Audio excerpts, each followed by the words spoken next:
Hey guys, Will here, back with a different type of video, a type of video that I really miss making, and that's making videos about tools. And today I'm going to be talking about Harbor Freight, a company I've had a mixed relationship with. So let's just get right into it. A couple of days ago I purchased this Chicago Electric welding helmet. I have a friend who has a welder, and I asked him to teach me how to weld. And we agreed that I should get my own personal protection equipment so that he could really teach me properly. Because if one of us has to wear the helmet and the other has to do this thing every single time, it's just not going to work out, and it's not going to be a good learning experience. And if I do eventually get a welder, I'm going to need one of these. So I decided to buy this, and it cost me $50. But I was really disappointed when I brought it home and I tested it to find that it didn't work. I figured, of course, well, it has a solar sensor and it has solar powered batteries, so why don't I just leave it in the sun? So left in the sun all day, and still nothing. I've tried pulling off the protective covers, I've tried cleaning things, I've tried every possible setting. The product is absolutely dead on arrival, which to me was an incredible disappointment because it meant I had to push back my learning experience of learning how to operate a MIG welder. This got me thinking, what other products from Harbor Freight have similar issues? And it made me instantly think to something that happened not even a couple weeks ago, where all Harbor Freight jack stands got recalled. And I happen to own a couple of them, and I haven't been able to get a new set yet. Now, I've heard the new set is improved and high quality, and personally, I never experienced any issues at all with my Harbor Freight jack stands. But in a period of 3 weeks, I have experienced my first 2 Harbor Freight product failures, and I am very disappointed. I say this because I have previously had no issues with any Harbor Freight products. And part of that is because most of the tools I've purchased from them have been hand tools, like this ratchet.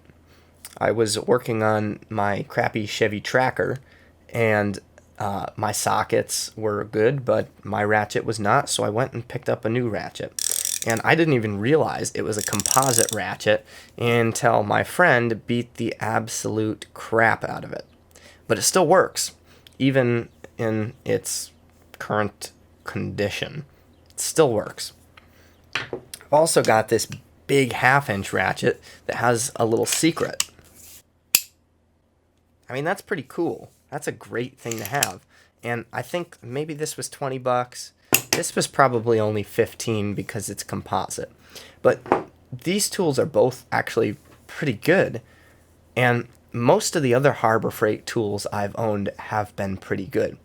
If you guys remember, like way back, I made a video comparing my DeWalt DCD 996 drill to a corded Chicago Electric piece of crap drill. And I've actually lately been getting a lot of comments on that video of people saying, oh, that was a stupid test. Why are you comparing these? And to answer that question, the reason I compared those two was because I had just gotten the DeWalt and I thought it was cool. And my dad owned the crappy Chicago Electric drill. Those were the only two I had to compare. So I wanted to make a YouTube video, and I compared them, despite the complete nonsense that the comparison is, comparing a $20 drill to a $150 drill. Regardless of that, even that tool is fully functional. I've never had any problems with any of my Harbor Freight tools before until now, and I'm really disappointed to see this. Because for the longest time, I have seen a lot of people saying that Harbor Freight is improving the quality of their product now so that they can get more consumer trust, with the theory that eventually they can reduce the quality of their products again to save costs. And I really hope this isn't happening. Now, I don't know if their welding helmets were ever any good. In fact, I suspect that they aren't. And I do applaud them for redesigning their jack stands and providing refunds to everybody who purchased the old, potentially dangerous jack stands. But it really frustrates me to think that the two products I've owned that have failed from Harbor Freight have been products that are designed to keep you alive. Or not keep you alive, but to keep you safe. If this fails, you burn your eyes out and you can't see. If your jack stands fail, the worst thing that could happen is your car falls and kills you. At the very least, it might fall on top of you, and maybe if it's a tall car with a lot of clearance, you'll be fine. But if it's not, it could crush you and it could kill you. It could kill you. And that's just ridiculous. Of all the products that could fail, this is not good. It's not good. It doesn't say good things about Harbor Freight. Now, given this, I am still going to be shopping at Harbor Freight because their prices are just completely unbeatable. And I do think that a lot of their products are still high quality.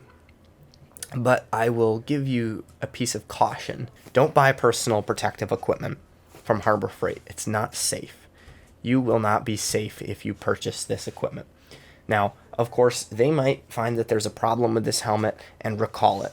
But guess what? Do you really want to be the guinea pig that finds out that there's a problem with it by going blind? You don't want to do that. So please, when buying personal protective equipment, purchase higher end stuff. Because I intend to continue purchasing Harbor Freight products, I believe it is my duty as a YouTuber to inform the community about the quality of said products. So in the future, I intend to make some more tool videos, but instead of comparing how quickly I can drill a hole in a piece of quarter-inch chipboard with two completely different drills, I will be testing all kinds of tools at Harbor Freight, like these. I might make a video about the, actually probably not, because these are just so simple, but I'll probably group stuff together, and anything I own from Harbor Freight I'm going to try to review, and anything I buy in the future from them I'll try to review. I'm not going to buy stuff just to review unless it's really cheap. I'm not that kind of guy. I don't have that kind of money. Unless I end up getting like 100,000 views, that'd be sick. Then I could start buying stuff to review, but that's probably not going to happen. But until then, I still buy stuff pretty regularly from Harbor Freight. So stay tuned, and I'm going to be making a lot more videos about some of their products in the future. Probably the next one I'm going to make is reviewing their 9-inch angle grinder.